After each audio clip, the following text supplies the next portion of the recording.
Here's how you can make an apple pie samosa. What is this? It is 1:54 a.m. We know McDonald's makes the bomb apple pie, so we thought, you know what, let's see if we can make one with samosa. It's really good.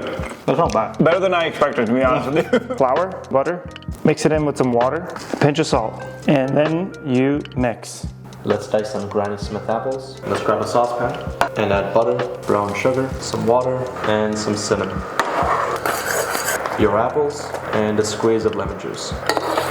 And to thicken this up, let's add a bit of cornstarch.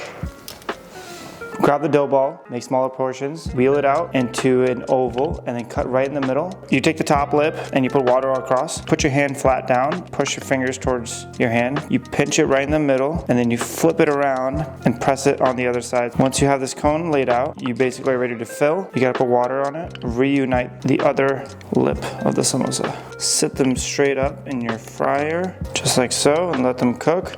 Spoon over simple syrup and sprinkle on some cinnamon sugar. Out of 10, what is this? An 8 out of 10. Yeah, it's up there. It's like an 8.3 out of 10.